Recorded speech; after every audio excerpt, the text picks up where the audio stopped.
Sa mga nagpa-follow po sa akin mga ka-surprise, nag-goodbye na po tayo dito sa Yiti Medicinal Oil. Ayan. Ibinidyo ko po yon. Meron po akong whole video about dun sa pag-goodbye po natin dito sa Yiti Medicinal Oil mga ka-surprise. So ayan. Ubus na po siya, so nag-goodbye na po tayo sa kanya. And kung gusto nyo pong mapanood yung full video ng paghahanap po natin ng panibago po nating medicinal oil, nandito po lang yun sa YouTube, hashtag World's Most Famous Vlogger mga ka-surprise. And ayun nga po, may nahanap po tayo, which is called the Shaolin Medicinal Oil. Pero mga ka-surprise, something happened. Hindi ko pa po, yung pinramis ko po sa inyo na bibigyan ko po ng opinion video, it will not came to a fruition just yet. Kasi nung pagbili po natin nun, bumalik po ako dun sa shop and isinoli ko po yung medicinal oil na yun na Shaolin. So hindi ko po magawa ng video mga ka-surprise. Pero don't worry, ngayon po babalik po tayo dun and bibilin po natin yun mga ka-surprise. Actually ibinalik ko po siya mga ka-surprise and pinapalitan ko po siya ng iba.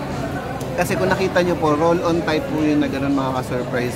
So, binalitan po natin siya nito mga ka-surprise.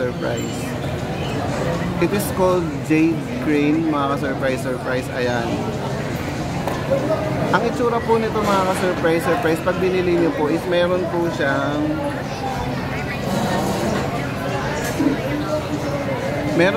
foil sa loob mga ka-surprise. Ayan.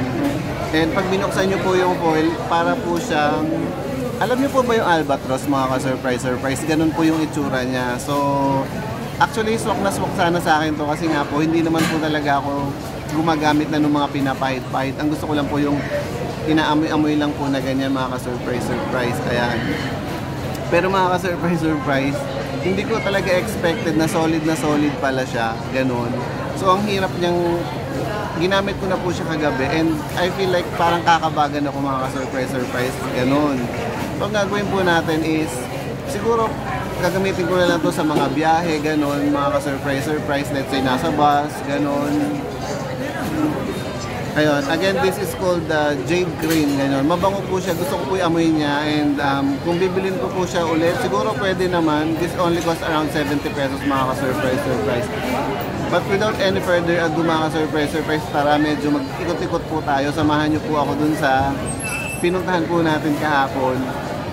Bibilin po ulit natin yung Shaolin na isinoli ko, na ipinalit ko po nito. So tara na mga ka-surprise.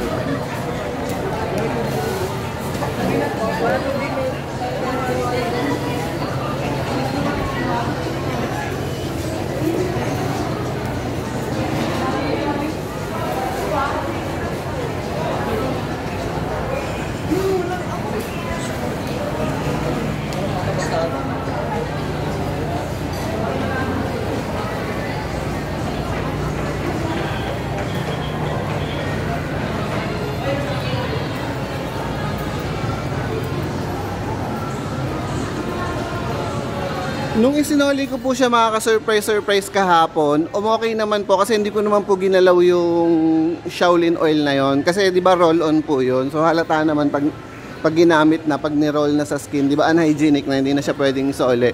Pero isinoli ko po siya, okay naman po dun sa pinagsulian ko mga ka-surprise.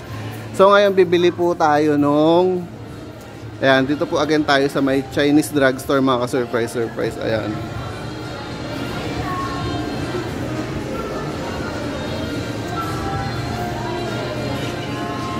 So ito yun mga ka-surprise, itong Jade Crane. Ayan.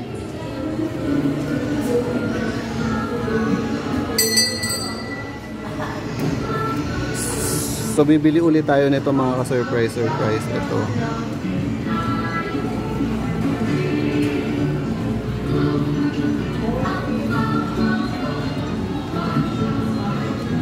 Ito po yung Yitin, yung nag-say goodbye na tayo dito. Ayan. Miss, isa po nitong Shaolin oil.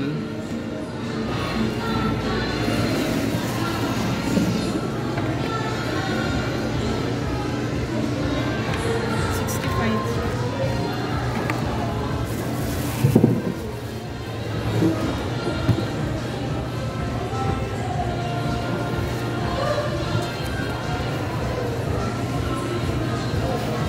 Ay, miss, wag na po iganyan. Okay na po.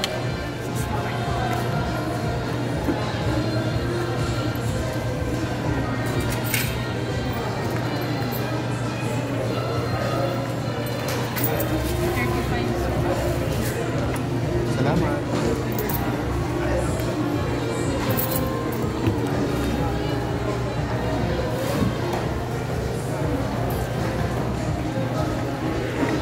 So ito po yung ibang choices mga ka-surprise. Ayan. So tapos na po tayo dyan sa Tiger Balm. Ayan. Yung kating ko hindi ko po yan gusto.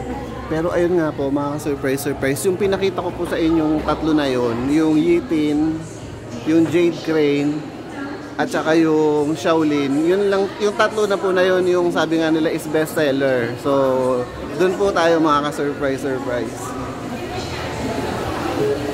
So yun lang mga surprise, naka 4K po tayo. Hindi na po natin papahabain and hindi na po natin papahabain yung video mga ka-surprise. Puputulin ko na po.